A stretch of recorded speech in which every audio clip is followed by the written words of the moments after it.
C'est un nouveau regard sur le théâtre et sur l'acting. Et donc, forcément, je crois que c'est sûrement ça que je préfère le plus parce qu'il y a à chaque fois du nouveau, il y a à chaque fois des professeurs qui viennent avec des nouvelles choses.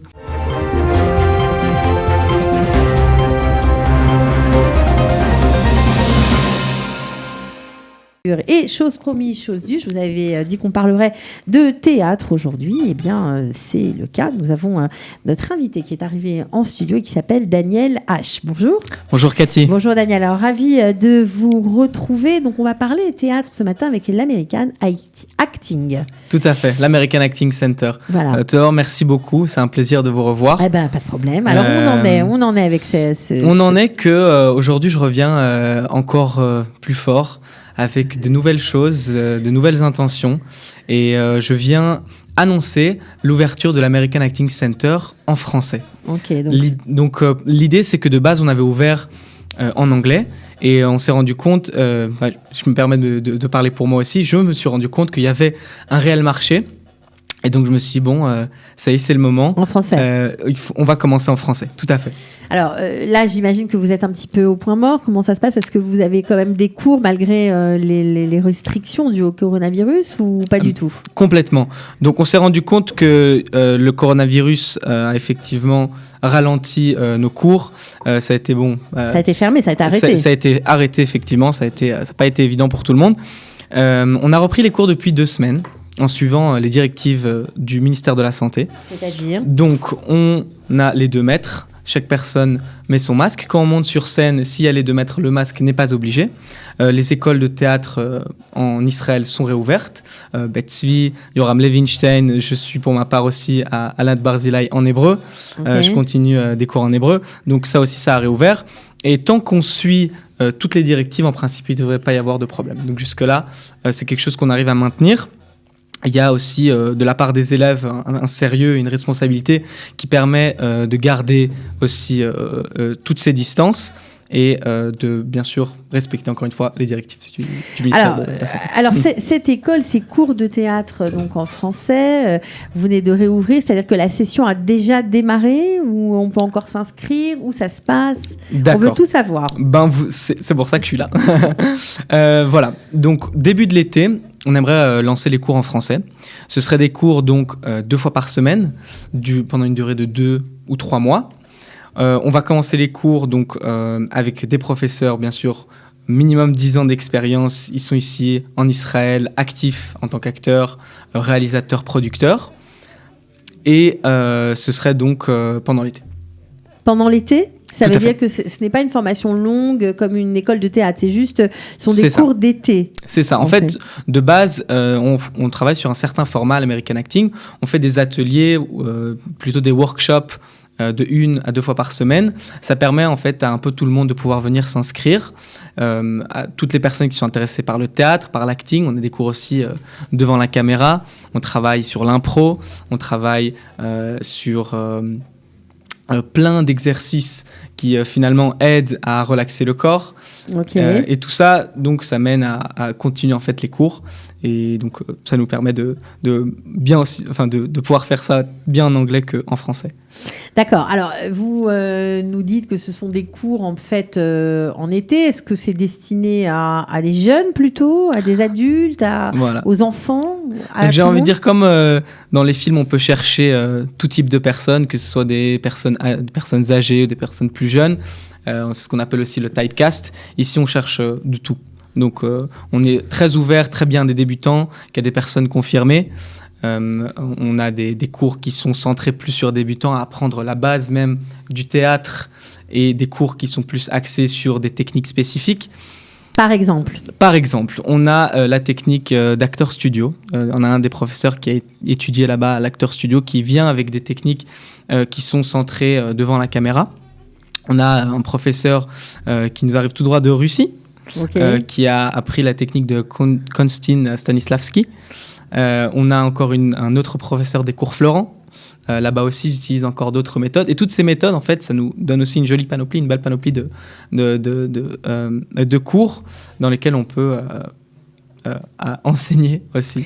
Donc n'importe quel âge, en gros, c'est pour tout le monde? Complètement. D'accord. On est vraiment ouvert à tous et maintenant je fais appel ici à nos auditeurs francophones pour justement venir s'inscrire. Ce qu'on demande en général, c'est de passer une petite audition.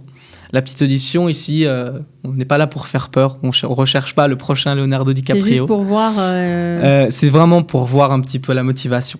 Ok, donc c'est la première étape réelle quand on rentre dans une école de théâtre, c'est de voir, voilà, je viens, je me présente devant un jury, je prépare un petit monologue de 3 minutes, que ce soit, il n'y a pas de pas bien, il n'y a pas de Alors, bien. monologue de 3 minutes qu'on doit prendre d'un texte, on peut prendre d'un texte, on peut prendre d'un texte, on peut l'écrire.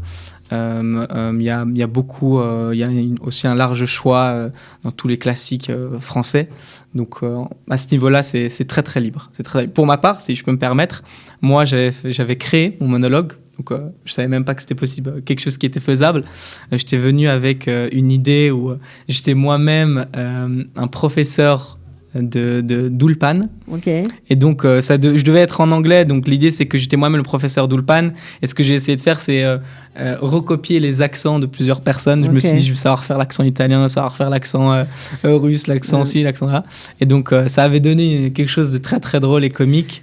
Ça m'avait permis voilà, d'intégrer l'école, et par la suite ils m'ont recontacté, donc j'ai intégré l'école, et aujourd'hui j'en suis quand même à 6 classes avec l'American Acting Center. C'est-à-dire que oui, c'est important de préciser, vous êtes élève, hein, simplement, vous n'êtes pas... vous êtes vraiment élève, vous êtes dans l'école. Complètement. Moi je suis élève dans l'école, et donc pour la nouvelle, je passe maintenant aussi à manager de la section francophone. D'accord, ok. Donc c'est aussi intéressant de voir ça, parce que j'étais venu la dernière fois chez vous en vous disant, voilà, je suis un élève... Et je suis très content d'être là. Et aujourd'hui, je dis que je suis en train de manager, de moi-même choisir les professeurs pour l'école. Ouais. Bien sûr, je fais ça avec mes collègues Dean et Shlomo, qui sont eux les fondateurs de l'école. Et c'est... Alors, on connaît, pour ceux qui viennent de France, hein, bien sûr, l'American Center en France. Est-ce que c'est les mêmes méthodes? Est-ce que c'est la même... Pour ce qui est de l'American Acting Center en France, je dirais que c'est quelque chose peut-être différent. D'accord. Dans le sens où ici, ils ont fait ça avec leur propre méthode. Et ils sont venus ici, ils se sont centrés d'abord en Israël. Pour la petite info, on a aussi une école à Singapour. On a compris qu'il y avait aussi de la demande et que c'est un pays complètement en développement. Donc, on s'est aussi installé à Singapour. Et maintenant, on est en Israël. On a déjà une jolie demande par rapport aux anglophones. Et donc, on se permet aussi d'appeler nos amis francophones parce que la scène vous attend. Alors, la scène nous attend, ok. On prend l'information, évidemment. Est-ce qu'il y a, à la fin, un spectacle, une représentation? Est-ce que ceux qui vont participer à vos cours vont pouvoir bien montrer ce qu'ils savent faire devant du public? Quand on pourra le faire, parce que pour l'instant, c'est pas possible. Donc, dans la mesure du possible, on aimerait faire une présentation finale, comme on le fait à chaque fois. On a une présentation qu'on prépare vers la fin du programme qui permet à chaque élève au final de monter sur scène. C'est ce qu'on leur offre, c'est ce qu'ils s'offrent aussi à eux-mêmes. On ressort avec une grande satisfaction de pouvoir monter sur scène et de préparer ce monologue pendant les dernières semaines et de le présenter à nos amis, notre famille et devant un réel public. Vu les circonstances, on espère pouvoir le faire. Dans un autre cas, alors on filmera le monologue. Et les élèves pourront aussi le garder et l'utiliser pour leur propre portfolio.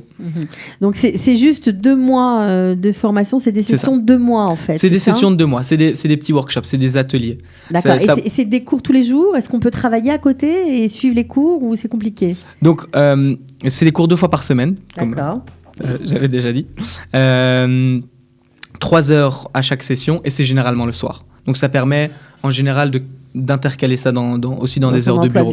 On peut très bien travailler le matin, venir le soir. Notre école est très accessible. Elle se trouve à Ramat Gan, juste à côté de Savidor Merkaz.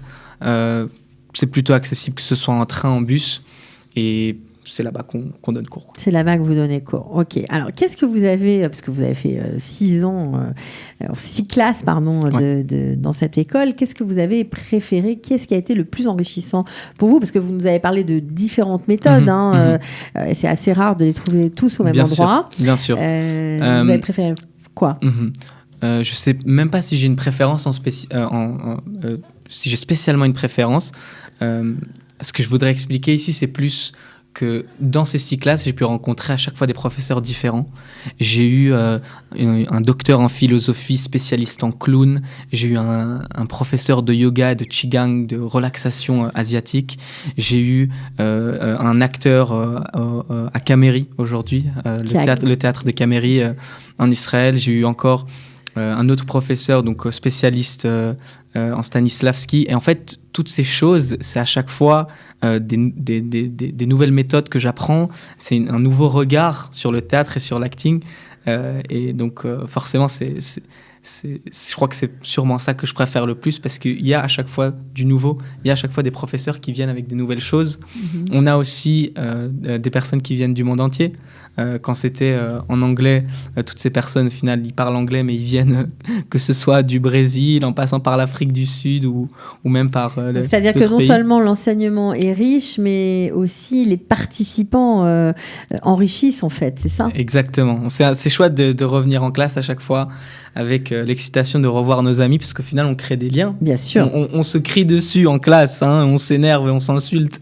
Mais à côté de ça, il y a aussi beaucoup d'amour, il y a beaucoup de rire. On a beaucoup de passages aussi émotionnels et ça nous rapproche, ça crée des liens. Alors, est-ce que, comme vous, parce qu'apparemment vous avez envie d'en faire votre métier, certains des participants ont envie justement d'être acteurs? En général, j'ai envie de dire oui. Ok. Parce qu'ils viennent et ils se disent, bon, si je me lance un petit peu là-dedans, ce serait sympa d'avoir un petit job, un petit quelque chose. Pour ma part, moi, j'étais venu et je me suis dit, bon, je vais me lancer là-dedans parce que le théâtre, il y a aussi un côté développement personnel. Il y a quelque chose qui est intéressant. On a eu un cours public speaking qui nous aide à parler en public. Bien sûr. Parfois, on l'oublie, mais la peur numéro 1 dans le monde, c'est parler en public. C'est quelque chose qui revient souvent. Donc, on apprend ici... donc on peut aussi suivre des cours pour toute autre chose. Quand on peut avoir envie de devenir acteur, mais on peut aussi vouloir améliorer certaines de ses performances. Complètement. Et si je peux rajouter quelque chose par la suite, j'ai eu aussi la chance d'avoir quelques petits jobs. Alors ça commence vraiment tout petit par petit. Il faut savoir que les jobs, ils viennent pas toujours vers nous. Donc c'est nous qui devons aller les chercher. Surtout après le coronavirus. Voilà, encore plus. On a des réalisateurs qui ont des demandes, des directeurs de casting qui sont très spécifiques dans ce qu'ils veulent. Et ce qui se passe, c'est qu'ils demandent, par exemple, un grand blond aux yeux bleus. Et donc, c'est à lui de se présenter. Par la suite, il y a, encore une fois, des auditions. Et puis, on choisit l'acteur. J'ai eu la chance de doubler des voix en français. J'espère que les auditeurs aiment déjà très bien ma voix. J'ai récemment tourné dans un film avec Noah Couler, qui a eu le Pras Ophir, donc, si on veut, l'Oscar israélien, la semaine dernière.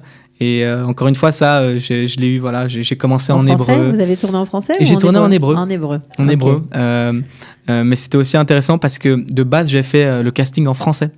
Donc comme quoi, ça m'avait mené à complètement autre chose. Ils avaient entendu que je parlais hébreu au casting, alors que de base, le casting était en français. Et puis, finalement, je me suis retrouvé à jouer cette scène. Ouais. Donc comme quoi, parfois, ça peut nous mener autre part aussi. Alors, ce qui est assez chouette aussi, évidemment, c'est que voilà, vous avez des contacts dans le milieu israélien, parce que vous êtes aussi dans une école israélienne. Alors, c'est la question, est-ce que c'est simplement une activité récréative, auquel cas on peut comprendre que ce soit un français, ou vous incitez quand même ceux qui ont envie de faire ce métier à le faire en hébreu? Ou alors, au moins, continuer à faire des cours en hébreu, parce que sinon, c'est compliqué. De toute façon, on est en Israël, il ne faut pas l'oublier. D'accord. Ça veut dire que la demande en hébreu, il y en aura toujours un petit peu plus qu'en français. Mais ça ne veut pas dire qu'il n'y a pas une réelle communauté francophone ici. C'est pourquoi, non seulement en passant les cours, on peut ensuite avoir plus de chances de pouvoir passer les auditions et donc d'avoir aussi des petits jobs en français. Dans tous les cas, il ne faut pas oublier que c'est une activité, voilà. Chouette, on est là pour s'amuser, c'est ludique, c'est récréatif. On vient, on passe un bon moment, on passe 2-3 heures à rigoler, à s'énerver, à pleurer. Et puis voilà, on rentre à la maison, on continue notre petite vie. Et puis il y a des jours où oui, on recherche des acteurs. Et puis là, c'est le moment où on passe un peu plus à l'attaque. On se dit bon, est-ce qu'aujourd'hui j'ai envie d'aller au travail ou est-ce que je vais à l'audition? Ok. Bon, en tout cas, on voit que vous êtes passionné, toujours passionné par votre métier d'acteur. Merci. Alors, un téléphone pour s'inscrire, une page Facebook, une page Instagram. Qu'est-ce qu'on donne? On donne tout. On a un numéro de téléphone, je peux me permettre de le dire. C'est le 055 971. Alors, je suis belge, mais je veux bien le dire aussi en mode français. 971 72 72 26. Donc, 055 971 72 26. 72 26. Ok, merci beaucoup en tout cas, Daniel, d'avoir été avec nous et on vous souhaite bon courage. Et on merci Cathy, c'est un plaisir. Je me permets de montrer la jolie casquette de notre école. Mes chers amis. Voilà, pas de problème, c'est fait. Une petite dernière chose. J'ai un peu oublié de dire ça, mais je me permets de dire qu'aujourd'hui, c'est aussi mon anniversaire. Donc voilà, je suis super content de vous annoncer mon anniversaire. Très bon anniversaire, Daniel, et à bientôt. Merci beaucoup, Cathy. Au revoir. Voilà, donc oui, on a dit que les entrepreneurs, que toutes les initiatives étaient les bienvenues sur Studio Qualita. On tient parole. Voilà, peut-être que vous avez envie, vous aussi, de faire du théâtre, peut-être de façon professionnelle. Voilà, c'était l'occasion vous est donnée. Aujourd'hui, vous avez encore une nouvelle possibilité de faire du théâtre.